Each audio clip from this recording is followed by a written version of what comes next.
sessions in this room today. The next session is on rapid assessment of comparative climate risk in cities. This session is organized by Deltares and the Resilient Cities Network. Together with us, we will have a range of chief resilience officers from all over the world. But instead of me jumping in to introduce each speaker, I'd like to hand the time over to Leon Capatas from Deltares. Leon, are you here? Can you hear me? I can hear you. Can you hear me? Oh, we cannot hear you. Wait. Technical crew, please help us. Now, is it better? Yes, now we can hear you. I'm going to hand the time over to you. Have a good one. Great. Thanks a lot. Thank you. Well, great to be here. And I'd like first to thank Understanding Risk Asia and the World Bank for offering us the platform to present our work with our resilient cities and Deltares. I'm the program's lead for Europe and Middle East, and I work for the Resilient Cities Network, which is the legacy network of the 100 Resilient Cities. I'll go through the speakers so they can introduce themselves, and then I can introduce the session. Perhaps we can start with Fluvial, Dania. Good afternoon, everyone. My name is Dr. Fluvial Kadania. I'm the Chief Resilience Officer at the Lagos State Resilience Office. And Lagos is a city in Nigeria that is located in the west coast of Africa. Thank you. Thank you. Then we can go to Kamlesh Yagnik.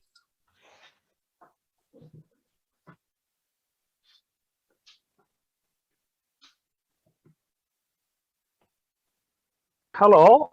I'm Kamlesh Yagnik. I work as a Chief Resilience Officer in Surat, which is a delta city on the western coast of the country. And I have been working, very closely with city water projects. Thank you. Thank you, Kamlesh. And we have also Piero Perizaro. Hello, everyone. Good morning or good afternoon, wherever. I'm Piero Perizaro. I'm the Chief Resilience Officer from the city of Milan. Milan is the fashion, design, and financial capital of Italy. And I'm glad to share my experience with you today. Thank you very much. Thank you, Piero. And we have our colleagues from Deltares. Perhaps we can start with Guy. Do you want to introduce yourself?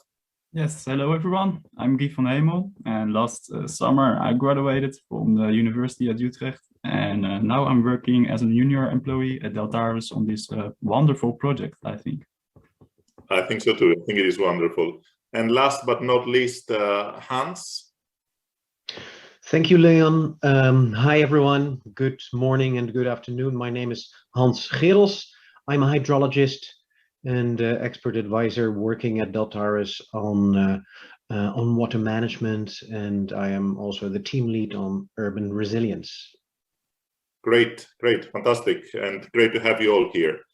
I'll introduce the session. It's on rapid assessment of comparative climate risks in cities across the world. Although we're in the Asia region, we have cities from Asia, Europe, and Africa.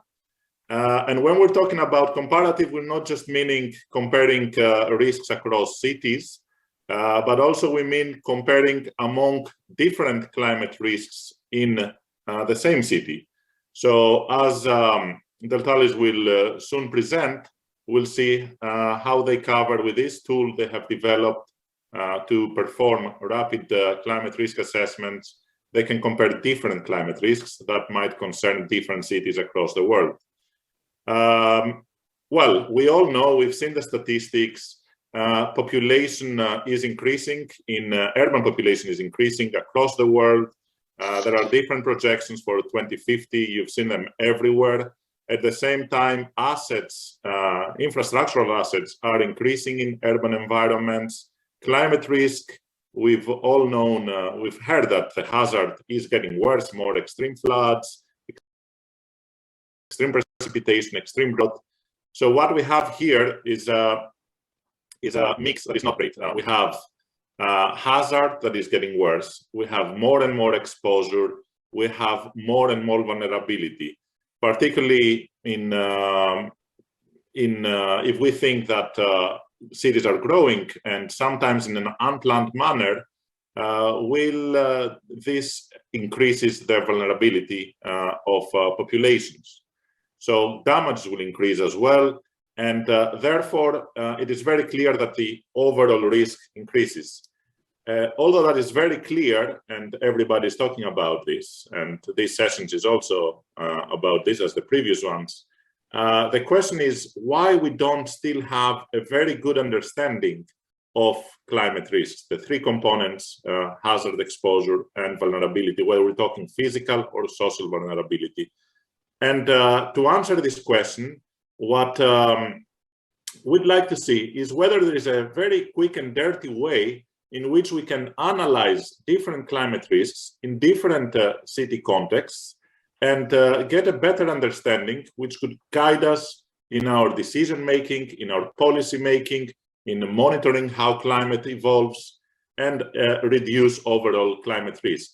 And this is not a problem in low-income countries, it's throughout the continent. High, middle, and low-income countries have the same problem of managing climate risk.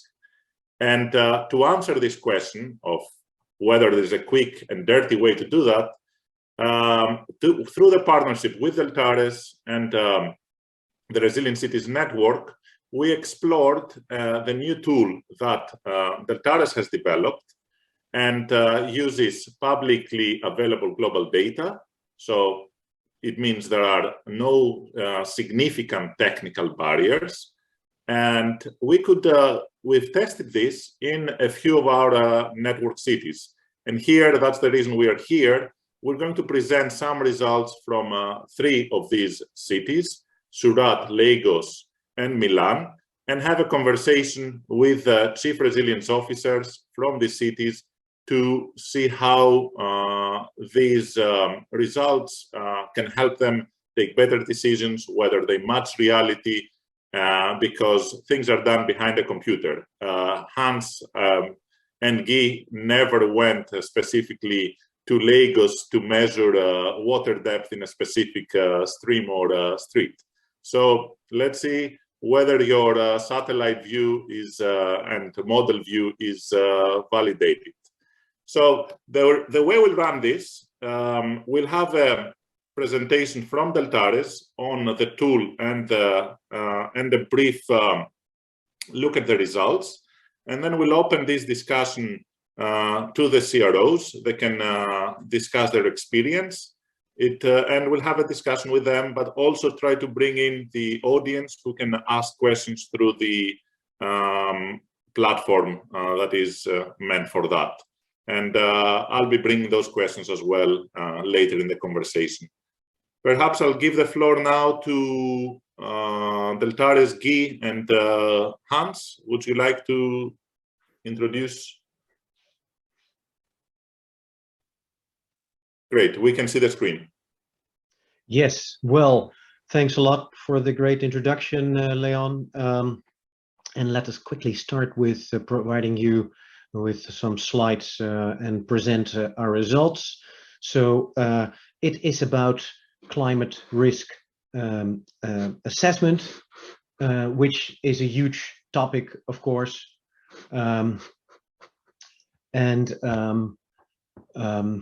Today we will focus on rapid assessment based on global data. I will first introduce the topic and the methodology, and then Guy will take over and go into the specific results that we have found for the 3 cities.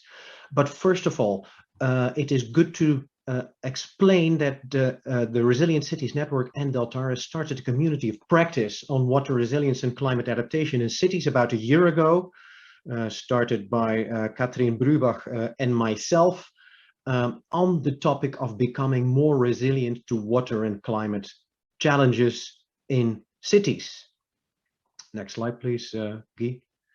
And the reason for that was that the Resilient Cities Network, from a survey in their own network, found out that, or knows that 4 out of 5 of the member cities cite water as a key risk.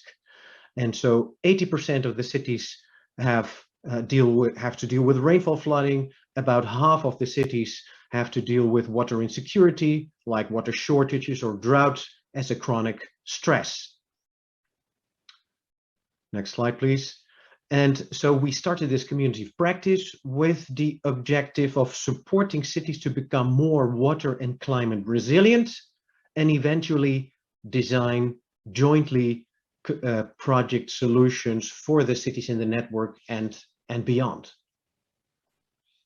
Next slide, please. So we're talking about risk today, which of course is not the same as resilience, but in order to improve on resilience, to work on resilience, it is, well, a first step is to understand the risks a city and the citizens are facing. And Leon already introduced it quickly. So also in this work and in this study, we consider risk as the combination of hazard and exposure and vulnerability, with the hazard being the shocks and stresses a city faces, the exposure being everything in a city that is exposed, so that's people, infrastructure, buildings, and the vulnerability as a degree of, well, how vulnerable everything that is exposed in that city is. And the combination of those three makes up risk. And that's what we're talking about today. And those hazards can be subdivided in those shocks and stresses. And the shocks and stresses that we're looking at today are flooding from sea, from rivers, from rainfall as shocks, and then drought and heat as stresses. And coming back to the global data aspect, why are we so focused on these global data sets? Well, this is a slide of the World Bank, in fact, and it shows paper data archives. There are many places in the world where this is still the basis and the start of a risk assessment. Paper archives, which are a huge challenge to start with, because it takes a lot of resources and a lot of time before this can lead to an understanding of risk. So it would be amazing, and it would be a paradigm shift if we can move to other sources of data and information with which we circumvent the problems that we have with those paper data sets.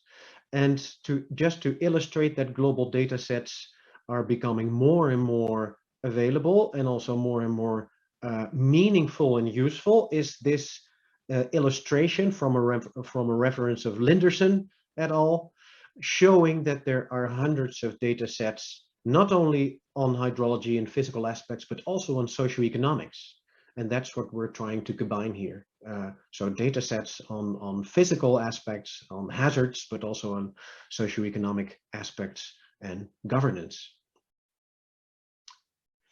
And about the modeling and simulation in general is becoming, as you know, of course, more and more powerful, more and more comprehensive, more and more intelligent, if you will. And also at Deltares, we're developing our modeling systems and our modeling approach. And in general, you could say we are moving from the traditional linear approach here depicted on the left-hand side, in which experts take their time to collect data, local data, develop models, take also time to develop those models, and eventually provide information to support decision makers, which then in turn inform the community about the decisions that have been taken, in fact. And we are moving, or we are already working more and more on the right-hand side, in the right-hand side diagram, showing a cyclic or an iterative pattern in which the stakeholders are at center stage, and in which we jointly collect data, global data, but also local data, then jointly develop models, and then jointly provide support to decision makers to make their decisions. And so this cycle can be much quicker if we use rapid models and we use globally available data that is available instantaneously. And the results that we're presenting today, or the study that we're carrying out here, is in fact a first iteration in that cycle. So we have some first iterations without ever having been to Lagos, just to put that on the table and to be able to discuss that with the stakeholders in Lagos. Okay, to illustrate the increasing power of models, this is a model, a hydrological model of the continent of Africa. So it's fairly easy now with powerful tools to model the entire hydrology of the continent of Africa. Next slide, Guy. And once we have those hydrological models, we can also use automated hydraulic models to calculate flooding, for example, on any particular location or on a lot of locations simultaneously. And this is an example of how we use global data for a location in Beira and calculate the flood risk, the compound flood risk resulting from coastal, fluvial, and pluvial flooding in the city of Beira. And once that first iteration provides the first maps to be able to discuss with stakeholders and experts and everyone in a region, we are also better able to steer or to guide the localized and crowdsourced data collection, because those first maps also indicate where data collection can be most effective in the second iteration. And of course, we can support not only the decision making, but also the communication about the results if we put everything in climate services dashboards like this one here on this slide, supporting the communication. And with that, I would like to conclude my introduction and quickly hand over to Guy, who will continue with our approach in the Resilient Cities Network. Yes, thank you, Hans, for this introduction. Before showing some results, I will first very briefly summarize how we use global data to estimate climate risk in cities worldwide. So our approach to get a relative risk to climate-related natural hazards is divided in two frameworks, and one for shocks and one for stresses. And first, I will explain how we calculate the relative risk to stresses. So for each of the hazards and exposure and for vulnerability, we use indicators and we normalize them to calculate the risk. For example, for the hazards, one of the indicators for drought is the baseline water stress. And for exposure, the population size of a city. And for social vulnerability, we use human development indicators that either say something about the social susceptibility or the coping or the adaptive capacity of a community. And for shocks, we evolved to a more mixed approach. So we use an unit damage modeling approach to calculate flood maps and to combine these flood maps with exposure layers and global damage functions to express a traditional monetary risk. And this risk is used as an indicator, which will then be combined with the social vulnerability of the city to express relative flood risk in a network. And let me first show the results of the automated fluvial and pluvial flood models, which provide a spatial overview of monetary risk to buildings in any city of interest. And notice that at this point, social vulnerability is not yet included. So first, the results of our fluvial flood simulation. And this is only for the cities that are participating in our session today. All results in those cities are based on the same scenarios, run with parameters such as the maximum discharge, the topography, and the land use. And those are extracted from global data sets for an area in the immediate vicinity of a city. And then if we run our automated flood model, we can already generate an interesting flood map that allows the first discussion with stakeholders and forms also this excellent basis for a next iteration of assessment, as Hans told before.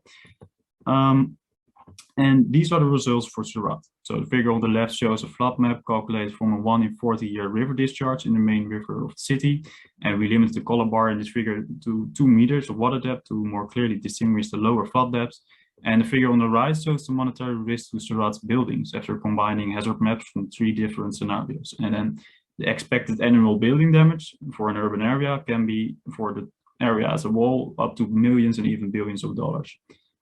And if we then look at the map of Lagos, it is immediately clear that on a city-wide scale of such a large urban area, it is difficult to see what is potentially at risk in the city. So if we zoom in on an interesting location east of the city, we see that there are indeed places at risk. However, at this point, it should be noticed that the results in this stage are meant to portray risk at the city scale. So in future iterations, we can use feedback from stakeholders and locally supplied data to improve our reliability on the lower scale.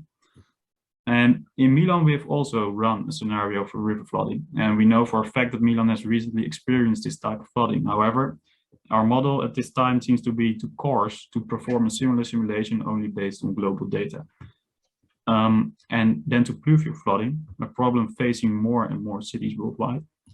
Of the 3 cities we are talking about today, Surat has the most notable result due to a heavy 3-hour precipitation with a maximum return period of 1 in 15 years. And as shown in the figure on the right, our model estimates high risk in the lower parts of the city that are close to the river and to smaller surface water drainage systems. And onto Lagos, again, it's very difficult to see from this high up, but during and soon after the simulated downpour, quite high water levels can be found alongside the main surface water drainage systems as well in the lower lying parts of the city. And this can be seen more closely if we zoom into the center of the urban area. But in general, the risk is distributed throughout the whole urban area. And for Milan, we can again not clearly distinguish what parts are flooded from Europe in this extensive urban area that is taken from global data. And Fluvial flooding seems less of an issue compared to the other cities. But if we zoom in again on a part of the city, we can see that several areas do in fact flood, according to our flood model, and that results in damage to buildings. And then also very briefly, we want to show that we are also thinking about how we can identify the risk to a city in different networks, and for example, make similarities based on disasters, exposures, and social vulnerabilities that the city could possibly address jointly with other cities in the network. And a rough example could be a platform where we can compare risk in the network based on the factors mentioned earlier. So this is about making the connection based on circumstances and possibly helping to attract funding to groups of cities. And we can see that based on global indicators only, drought or water scarcity is a rather prominent issue in many cities of the Resilient Cities Network. And this includes Surat and in a much lesser extent also Milan and Lagos. And another example is that the relative heat stress in cities included in the network. So in this illustration, we can see that due to extreme temperatures and persistence of heat indicators, as well as large populated areas and relatively high social vulnerability, Lagos and Surat face relatively high risk for heat stress based on global data only. And now we approach the end of the first iteration, and this is already the second initiative we take to engage with stakeholders. So earlier, we spoke with climate resilience officers from 9 resilient cities. And after a brief overview for every city, what global data unprocessed and rapidly processed can already tell us about a given city, we talked to the cities about the applicability of using global data for a first iteration, about the accuracy, and about potential next steps for our rapid risk assessment framework.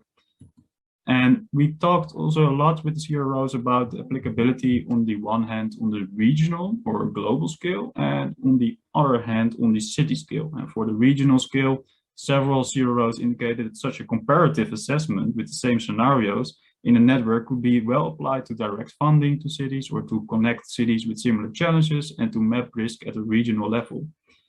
And at the city level, the cities also indicated that a rapid risk assessment would provide a first look at the effectiveness of their resilience policies, or that it could be used to prioritize and focus on parts of a city to better manage climate-related natural disasters. So in further developing the framework, there's still work for us to be done. So first, there are still inaccuracies and uncertainties in global data sources, and our model is also still in the midst of development. And second, we have also so far only looked at risk, while we would like to include more resilience and resilience measures in cities, so we can include that in our calculations. And thirdly, and finally, we are currently only running a baseline scenario, And a major next step for us is that we start working on climate change-driven scenarios to include future predictions. And that was in brief a summary of our first iteration of development together with our partners from the Resilient Cities Network. And I would now like to give the floor back to Leon.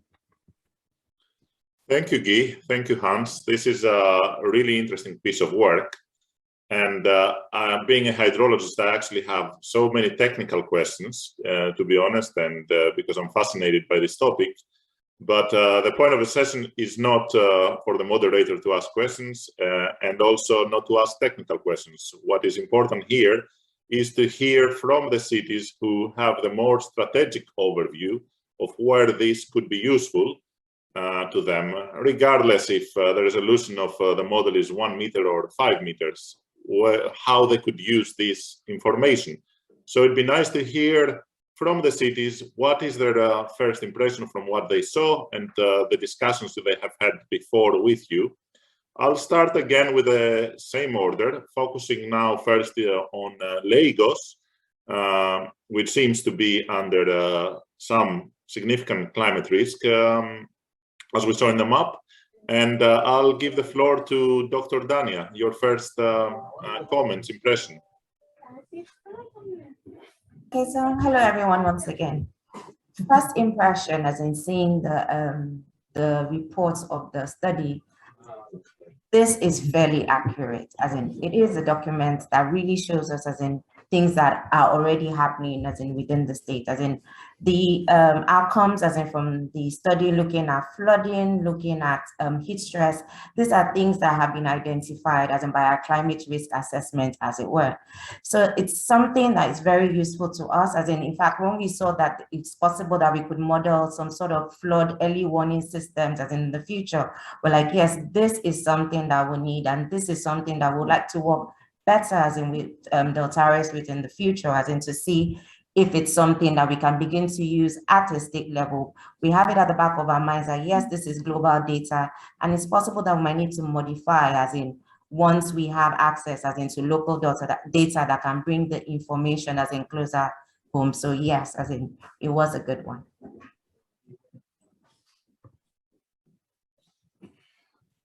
It's good to hear that the models matched reality. It is, I guess, quite comforting for all of us. But even if it wasn't, that's the whole point. It's to test this approach at first phase. I'll go now to, I think that, cameras, you're on camera now. Great. Your input, your first impression. Just a moment. Okay, yeah, thank you for a great presentation. And we have had, like a couple of rounds of discussions with Team Deltares, and prima facie results seem to be telling with our past history, because, we are a city having a noticeable history of floods. In last 100 years, we have had 25 notable floods. And the outcome, of this assessment tool, it tallies with our past experience. But, as rightly put up, in the presentation by Gay, that's mainly regarding, overestimation of the risk, because it's important that, we should have a mechanism to integrate, various resilience measures taken by the city. Now that's seem to be missing. And that link, if we can incorporate, it will give us a fair and more accurate results. That's my immediate impression. Thank you. Good to hear this, and to see if there is also not necessarily room for improvement for the model, but also linking to other activities taking place in the city, as Hans and Guy mentioned, stakeholder engagement on the basis of the results. Piero? Milan? Yeah, right. I think that comparing to the other activities we have seen over the last few years, also that we have done, we update our master plan. There will be some new discovery that we have identified over the last 5 years, let's say, and it's matching with what I've seen now. That's something that is interesting for us, because there is new areas that we didn't expect that were increasing. On the other hand, what is more complicated, I think it could be something that, I don't know, it would be an upgrade or a different things. The city of Milan is not suffering from the water scarcity. This is for flood, but let me come to it. We are suffering from too much water, and the underground water is increasing. So when we look at the flooding and the modeling, we normally look when the flooding event is happening on the street, let me say. I'm simplifying. I'm sorry, I'll see if I simplify too much. But in somehow, how is the relation of the increase of the underground water is more deeply, in which areas are more increasing? That could be some more interesting and efficient, and I'm going to the end. Also because there is also coming from risk to an opportunity that is traditionally resilience, because the too much water and the underground water could be reduced or reused for energy purpose somehow. So it's also how we can then move from a risk, from a risk analysis to an opportunity of action that could also improve the, let's say, the ecological transition or environmental transition of the city itself. But I think it's well done. It's efficient. We know the quality of work that Deltare has always done. We did over the last year, so then it's good. That's my input at the moment. That is good. That's good to hear. And I think that's the big challenge so far, that most cities, they had, well, historically engineers were responsible for solving any environmental problem. So they would give engineering solutions to environmental or socio-environmental problems. And by giving a solution, they had one thing in mind: how to remove water. And that's something that seems not to be working anymore. And as you mentioned, you might have more water at periods where you don't want it, but less water in periods when you need it. So that's a big challenge to try to manage the two risks together. I think it'd be interesting to get a first reaction from Deltares to see how happy you are with the responses you got, or what you're thinking could be improved based on the feedback. Shall I respond, Guy? Well, we, of course, we are ourselves really excited to see the developments going so quickly, and it is really great to hear from these three cities that they recognize the results, and even looking at such a core scale, at the city scale, they recognize what we have brought to the table so far. And it's very good that it confirms that we are on the right track, that we are doing something, that we are on top of something that can that is still to be developed much further, and there are so many topics and aspects to this framework that we have developed now that can still be very much improved. But it is great to hear that it is already recognized as it is now, and that it also can be useful already at this stage. And we have experienced so far that cities that we have discussed with are interested also to hear what happens in other cities, and because that helps understanding how normal or abnormal or peculiar the topics or the challenges in a specific city are. So and this tool helps with that. This is not, you're not just with your own challenge and your own models and your own study in your own city, but you can compare and you can discuss with your peers in other cities. And we feel that has been a very interesting way of working in the past year. That's thank you, Hans. No, do you want to add something? Well, and the aspects already put forward are really valuable, and are topics that we should work on. For example, Piero mentioned that the system is more complex, that it's also about groundwater.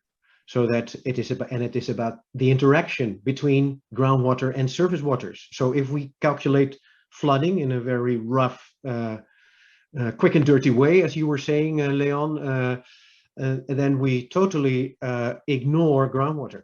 While in a city with high water tables, high groundwater tables, that is, of course, really important.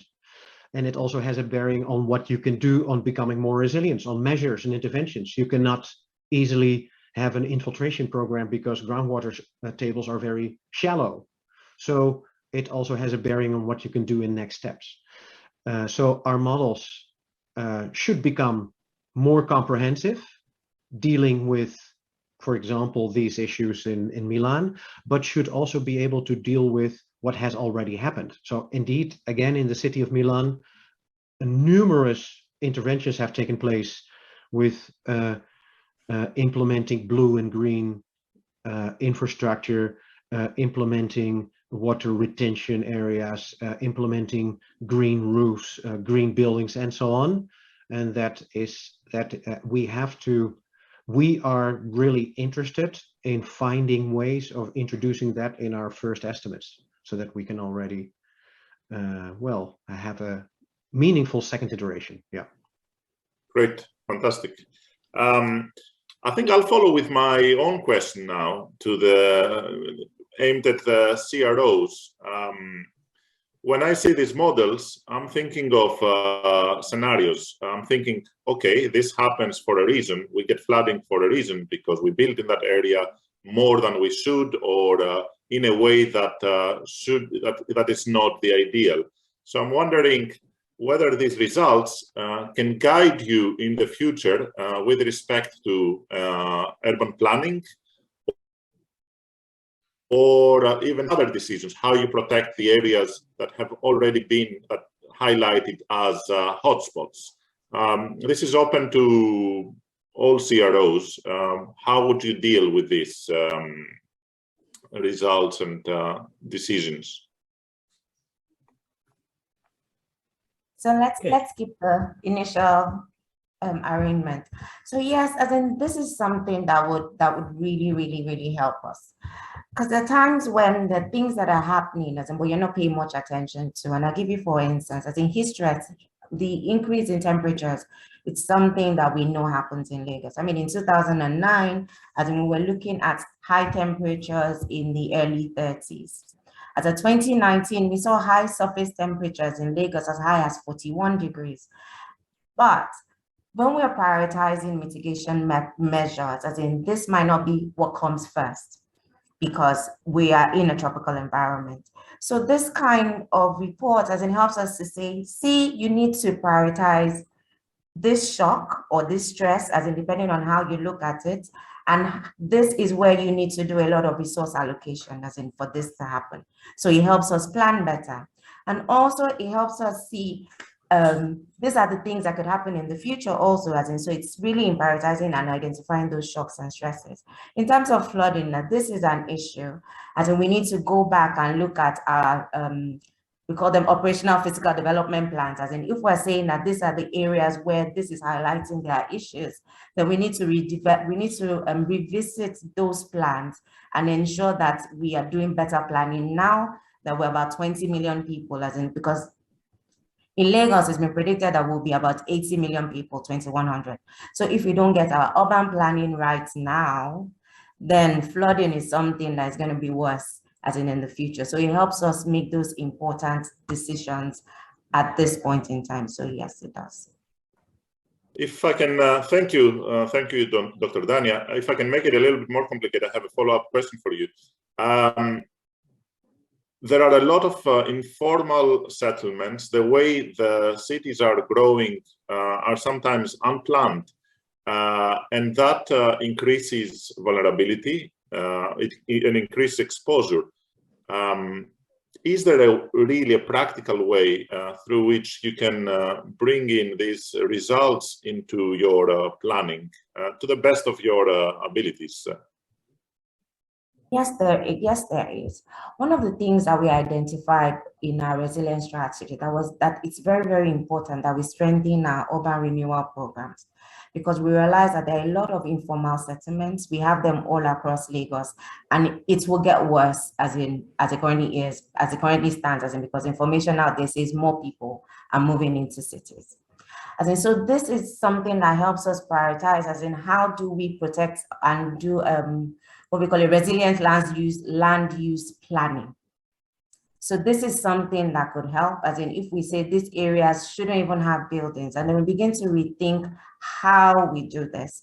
The informal settlements that are there already, how do we do some sort of renewal or regeneration within those places, to ensure that the vulnerability in those communities actually reduce. Access to clean water, sanitation, and the likes, we understand that they need to be done, but this also helps us to add to the urgency behind doing those regeneration or renewal programs as it stands. We can't stop people from coming into Lagos. It's an expensive city, we know, increase as access to affordable housing, it's not as great as we want it to be, but we can help, by actually strengthening, our land use planning. That's a very good point. I think that climate risk is particularly increasing hazard and increasing exposure and vulnerability is the result of other challenges you might face. So early identification of possible impacts relating to climate is useful. It might give you an opportunity and some room to maneuver. Not complete, but at least some. You also implied that there is a future risk, which is not what we saw in the tools. And I think in previous discussions we've had with Kamlesh, he also pointed to his interest in, and also in his previous comment, that this reflects past experiences, but Surat is also interested in future impacts. Is that something that you would like to comment on, Kamlesh, and perhaps also Deltares can comment on that after? No, I mean, that's very, very clear, because see, what I understand, this tool, if I have to use it as my urban planning, then, I need to provide a lot of other informations. And unless, I give those informations, I will not be able to use the outcome of this. But, on a macro level, because, in India, macro level development plans we prepare. And this tool certainly will guide us in preparing a macro level planning. But what is more important in a city is a micro level planning. And unless, I get micro level details, like say at our ward level, because city, we are, say 500 square kilometers city. And we have wards which are smaller. And in the ward, we do various plannings. Now this tool, if it can give us, a micro level results coming out of it, it will be of greatest help to the city planners. That's what I'm saying it. And second comment, as earlier also, we discussed about future risks, whether, we can predict, any future risks, in the city. Because both the things are very, very important. And we really need to provide additional layers to the framework in order to get very predictable and a more accurate results for our urban planning. Thank you. That is no, that's well understood and well received. Hans, maybe you want to respond with some first thoughts on what Dr. Dania and Yes, absolutely. Yes, absolutely. So on the urban planning, that's really key, of course. And like both Dr. Dania and Kamlesh were stressing, is that requires that we scale down to within city district level. And in terms of global data, that's really a huge challenge. In terms of modeling, it's possible. So we, for this exercise, we simulated a set of 100 cities, and before we simulated sets of about 150 cities in Africa. So it's not about the calculation burden, so to say, but it is more about the granularity of the data that is available. But we can be sure that global data sets will gradually improve and become more detailed and also more spatially reliable. There are also tools under development that combine various data sets, coarser data sets with finer data sets to arrive at a granularity, for example, in digital elevation that can help to scale down to the district level. So I do think it will be a possibility in the future. It will take time, but it will become possible that we can simulate a set of 100 cities with on the district level, at least for flooding. But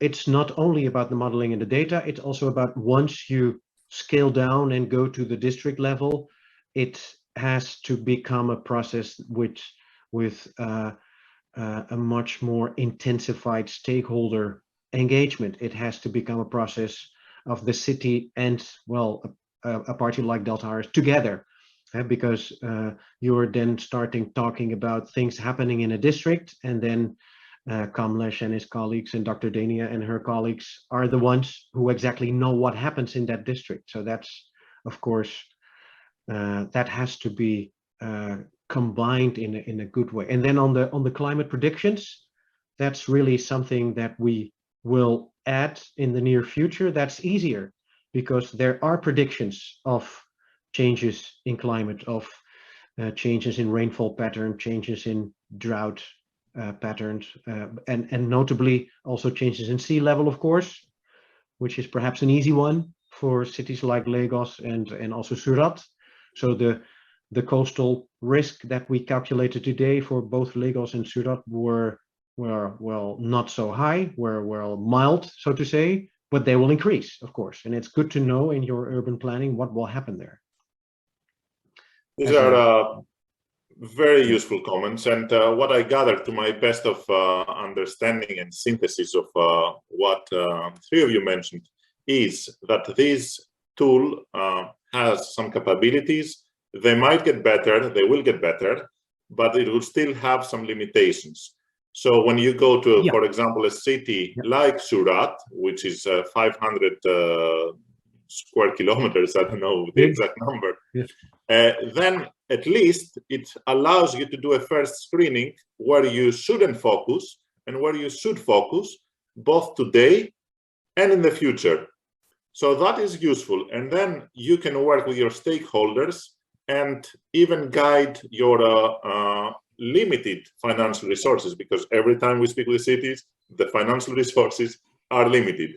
So therefore, they can focus more on specific districts where they can have another more detailed model, which will require a more detailed DEM, a digital elevation model, more detailed surveys of experienced past flooding, or better understanding of, more granular understanding of the social vulnerabilities, because the indicators that the global models are using are at best at city level, as far as I understand, or maybe a little bit more resolved. So that is the way forward. It already allows us to identify hotspots and focus more on them and prioritize, like the two speakers mentioned. Now, given the limited time, I think I'll go to one of Piero's favorite topics, and that's of particular interest. I'll change a little bit the discussion. We see physical hazards here, natural hazards, but we've only tangentially discussed climate justice and social vulnerability. I'm wondering, and I'm sorry that Piero, I'm throwing this question directly to you and without allowing you time to prepare. But any reflections on how this can help you increase climate justice, if I can use this term? How the the tool could help, but I think what Hans was just saying about the district and the capacity to engage in the community, it's one of the outcomes that we're looking more deeply at street level, the district level. Let's go to street and district level. You can then define better way which kind of intervention you make, the prioritize. Also in terms of, I should go first, let me say, with a high salary zone or district, or like a low income district, because I prioritize, because at least the low income population should be safer, at least where they live. So then it's a first element where you can improve the climate justice somehow, but also which kind of participation you can expect by the population. I mean, if there is a more financial district, or I don't know, in that service district, then is when also the company could be part of a public-private partnership in taking action, because we need to prioritize public money when there is low opportunity. So it's somehow this kind of a capacity to go street by street, district by district, identify the potential solution. It's the way we need to look at opportunity out of the risk. So then it's something that it's important, in my opinion, where we should stand. On the other end, it's what helping us to settle new rules for building codes or other planning definition, based also combining this information with the socioeconomic assessment that we can do on the other cities. So I think going street by street, district by district is the approach that should be needed, because if you do city level, you're not making differences between the population. Everyone is similar, but everyone is not similar in this world, because there are people that are richer and the other that have low income, and the other have opportunity and less opportunity. So we need to overlap this layer. And the only way is to go street by street and looking at the people and talk with the people, because also conversation is part of the climate justice, to be more capable to describe why they should move or take action because of a risk. Yeah, I guess that is a really good food for thought. Initially, when I asked you this question, I had in mind that you have a dilemma whether to protect the finance district or districts where they have very expensive infrastructure that shouldn't be damaged, or prioritize the most vulnerable areas where possible damage would be less. But because naturally land, real estate has a lower value in these areas. But as far as I understand from what you're saying, it's not exactly a black or white. It's not choosing this over that. It's about engaging with on both districts and trying to involve them to the best of their capacities. For instance, the example you mentioned on the financial district and businesses, which could be part of the solution, whereas the solutions in the more vulnerable area might be a different set of solutions. So I think that is really useful. I don't know if Dr. Dani or Kamlesh want to contribute on this discussion on climate justice, or Piero has said everything that had to be said. No, I mean, see, in our experience, what I understand, with regard to climate justice is mapping of a city, with regard to vulnerability and capacity. Now, both the things are very dynamic in nature. So unless, a city has a mechanism, city, need to develop a mechanism to capture and map the entire city based on vulnerability and a capacity of the people. Then, it will be easier for us to prioritize solutions coming out of various tools. That's what I wanted to say. That's good. Thank you. Thank you. Yes, Dr. Dani, and then we wrap it up because we have another 5 minutes left, and it'd be useful to have a final round of closing comments. So I was going to agree completely, as in with Kamlesh and Pierre. The truth of the matter is, it's really, really dynamic. As in map, so it's important. You map which areas of the city are vulnerable, who is most vulnerable, because it might not just be areas, it might also be people, as in within those areas. And this will help to prioritize mitigation measures, because at the end of the day, as in resources is what determines what can be done. Absolutely, absolutely. And making every dollar count and have a higher return is what is the point here in the discussion. And who this dollar counts for is another point that was raised. I think it's time to go for a quick round of closing comments, conclusions, future interests that you might want perhaps to continue this collaboration.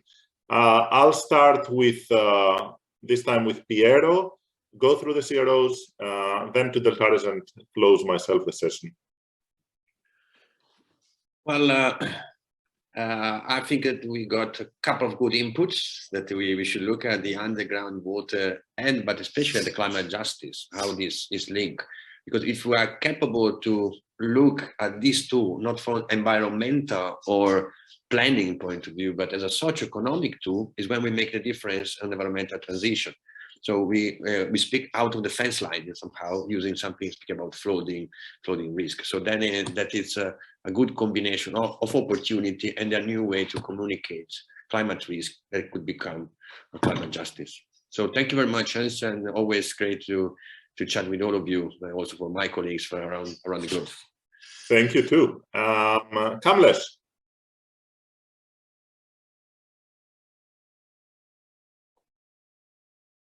You are muted. Okay, I'm very excited to know about the application of the tool, which we talked about today. And we discussed 3 cities, but definitely getting experience of multiple cities will help us like in better planning and better understanding about various challenges city faces. Thank you. Thank you too. And Dr. Dania. So I'm very, very excited about the tool, and I would really like to see as in what we can do with it once more data as in becomes available, especially at local level.